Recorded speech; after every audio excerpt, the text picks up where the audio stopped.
Hi friends, வாங்க இன்றைக்கி முள்ளங்கி சட்னி தான் செய்ய போகிறோம். எப்படி செய்யுதுன்னு பார்க்கலாம். அதுக்கு தேவையான பொருளெல்லாம் தட்டில் எடுத்து வச்சுருக்கேன். ஒரு 5 பீஸு முள்ளங்கி எடுத்துக்கலாம். 2 தக்காளி, காரத்துக்கு தேவையான பச்சை மிளகா, ஒரு 4 பீஸ் அளவுக்கு மீடியம் சைஸில் 4 தேங்காய் எடுத்திருக்கேன். ஒரு மீடியம் சைஸில் ஒரு வெங்காயம், ஒரு 10 பல்லு போல் பூண்டு எடுத்திருக்கேன். ஒரு கைப்பிடி அளவுக்கு புதினா, ஒரு கைப்பிடி அளவுக்கு கொத்தமல்லி நான் எடுத்து சுத்தமாக கழுவி எடுத்து தட்டில் வச்சுருக்கேன். வாங்க இது எப்படி வதக்குதுன்னு பார்க்கலாம். 2 ஸ்பூன் அளவுக்கு நம்ம எண்ணெய் சேர்த்துக்கலாம். கடாய் நல்லா சூடு ஏறி எண்ணெயும் சூடு ஏறட்டும். நல்லா சூடு ஏறிடுச்சுங்க. இப்போ கொஞ்சமாக உளுந்து சேர்த்துக்கலாம். நல்லா டேஸ்ட்டாக வாசனையாக இருக்கும் உளுந்து சட்னிக்கு. எந்த சட்னி அரைச்சாலும் கொஞ்சம் உளுந்து சேர்த்துக்கணும், நல்லா வாசனையாக இருக்கும். கடலப்பருப்பும் கொஞ்சம் சேர்த்துக்கலாம், ஒரு ஸ்பூன் அளவுக்கு. கூடவே நம்ம ஜீரணம் ஆகும். நல்லா கொஞ்சமாக சீரகம் சேர்த்துக்கலாம். சீரகம் சேர்த்தா நல்லா ஜீரணம் ஆகும், நல்லா வாசமாகவும் இருக்கும். 3 நல்லா லைட்டாக கொஞ்சம் ஃப்ரை பண்ணிக்கலாம்.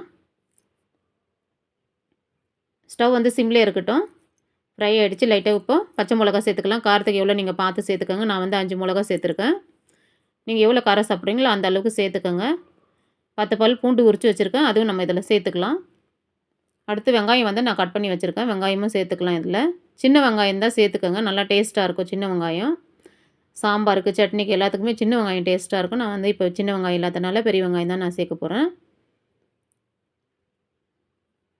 லைட்டாக வதக்கிக்கலாம். ஸ்டவ் வந்து சிம்மில் தான் இருக்கணுங்க, ஹையில் வைக்கக்கூடாது. அப்புறமா ஹையில் வச்சுக்கலாம். நம்ம முள்ளங்கி சேர்த்துட்டு முள்ளங்கியில் தண்ணி விடுறதுனால.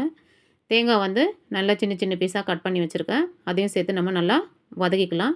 லைட்டாக பச்சை வாசனை போகிற அளவுக்கு நல்லா வதக்கி எடுத்துக்கலாம். பாருங்கள், இந்த மாதிரி பொன்னிறமாக நம்ம வதக்கிக்கணும். யார் யாரெல்லாம் வீடியோ பார்க்குறீங்களோ வீடியோ தள்ளாமல் பாருங்கள் முழுசாக. முள்ளங்கி சேர்த்துக்கலாம். ரவுண்ட் ரவுண்டாக நான் கட் பண்ணி வச்சுருக்கேன் சின்ன சின்ன பீஸாக, அரைக்கிறதுக்கு நல்லா வசதியாக இருக்கும். இப்போது ஸ்டவ் ஹையில் வச்சுட்டு நம்ம நல்லா வதக்கி எடுத்துக்கலாம். ஏன்னா முள்ளங்கி வந்து தண்ணி விடும். இந்த மாதிரி நல்லா பொன்னிறமாக நம்ம கைவிடாமல் ஹையில் வச்சுட்டு நம்ம வதக்கிக்கலாம். 2 தக்காளி கட் பண்ணி வச்சுருக்கேன், தக்காளியும் இப்போ சேர்த்துக்கலாம். தக்காளியும் தண்ணி விடும். தக்காளியும் சேர்த்து நல்லா வதக்கிக்கலாம். சூப்பராக முள்ளங்கி போட்டது நல்லா வாசனையாக இருக்குது. நம்ம தேவையான அளவுக்கு கொஞ்சம் நல்லா புளிப்பாக நல்லா சட்னி நல்லா இருக்கணுன்னா கொஞ்சமாக புளியும் சேர்த்துக்கலாம். நம்ம நல்லா டேஸ்ட்டாக இருக்கும். உங்களுக்கு எவ்வளோ புளிப்பு வேணுமோ அந்த அளவுக்கு பார்த்து கொஞ்சமாக புளிப்பாக சட்னி இருக்கணுன்னா கொஞ்சம் ஓரளவுக்கு ஒரு அரை எலுமிச்சை அளவுக்கு நம்ம புளி சேர்த்துக்கலாம். புதினா கொத்தமல்லி சேர்த்துக்கிறேன். நான் சுத்தமாக நல்லா கழுவி எடுத்து வச்சுருக்கேன் ரெடியாக, அதையும் சேர்த்துக்கலாம். தேவையான அளவுக்கு உப்பு இப்போவே சேர்த்துக்கலாம். எவ்வளோ இருக்குது பார்த்துட்டு, முள்ளங்கி எல்லாம் மசாலாவும் எவ்வளோ இருக்குதுன்னு பார்த்துட்டு அந்த அளவுக்கு நம்ம உப்பும் சேர்த்து நல்லா வதக்கி எடுத்துக்கலாம். பாருங்கள், இந்த அளவுக்கு நம்ம வதக்கி எடுத்தால் போதும். நல்லா பச்சை வாசனை எல்லாம் போய் சூப்பராக வதங்கிடுச்சு. நல்லா ஆறட்டும். ஆறந்து நம்ம ஒரு மிக்ஸி ஜாரில் மாற்றிக்கலாம். பாருங்கள் எந்த அளவுக்கு வதக்கியிருக்கிறேன்னு சொல்லிவிட்டு. இந்த மாதிரி வதக்குனா முள்ளங்கி ஸ்மெல்லே இல்லாமல் நல்லா சூப்பரான ஒரு சட்னி ரெடி ஆகிடும்.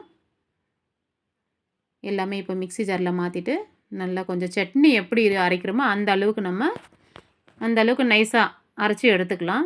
ரொம்ப சாஃப்டாக இருந்தாலே நல்லா இருக்காது, பார்த்து அரைச்சிக்கோங்க. பாருங்கள், சட்னி வந்து அரைச்சி ஆயிடுச்சு. ரொம்ப சூப்பரான ஒரு முள்ளங்கி சட்னி ரெடி ஆகிடுச்சு. வாவ், சூப்பராக ரெடி ஆகிடுச்சு பாருங்கள். இப்போ நம்ம ஒரு பவுலில் மாற்றிக்கலாம். பாருங்கள் சட்னி எப்படி இருக்குன்ட்டு. இந்த அளவுக்கு நம்ம அரைச்சி எடுத்துக்கினா தோசை, இட்லி, நல்லா சுடு சுடு சாப்பாடு, களி, இந்த மாதிரி எது வேணாலும் நம்ம வச்சு சாப்பிட்டுக்கலாம். இப்போ லைட்டாக இதை தாளிச்சிடலாம். தாளிச்சிட்டா இன்னும் நல்லா டேஸ்ட்டு கொடுக்கும். வாங்க 2 ஸ்பூன் ஆயில் போட்டு கொஞ்சமாக கடுகு, உளுந்து, கருவேப்பிலை போட்டு நம்ம தாளிச்சிக்கலாம். யார் யாருக்கெல்லாம் இந்த சட்னியை பிடிக்குமோ அவங்கெல்லாம் கமெண்ட் பாக்ஸில் கமெண்ட் பண்ணுங்கள், எப்படி இருக்குன்னு செஞ்சு சாப்பிட்டு பார்த்துட்டு. சப்ஸ்கிரைப் பண்ணாதவங்க சப்ஸ்கிரைப் பண்ணுங்கள் மறக்காமல். நான் போடுற வீடியோ எல்லாம் கண்டிப்பாக உங்களுக்கு கிடைக்கும், சப்ஸ்கிரைப் பண்ணிவிட்டு பார்த்தீங்கன்னா. கடுகு நல்லா பொரிஞ்சு வந்துருச்சு. உளுந்து 2 சேர்த்துக்கலாம். கருவேப்பிலை கொஞ்சம் சேர்த்து சட்னியை தாளிச்சிடலாம். மறக்காமல் வீடியோ பார்த்துட்டு லைக் பண்ணுங்கள். லாஸ்ட் வரையும் வீடியோ பாருங்கள், அப்போ தான் எப்படி சட்னி செய்கிறோன்னு தெரியும். வீடியோ தள்ளாமல் லாஸ்ட் வரையும் பாருங்கள். சூப்பரான ஒரு சட்னி ரெடி ஆயிடுச்சு. பாய்.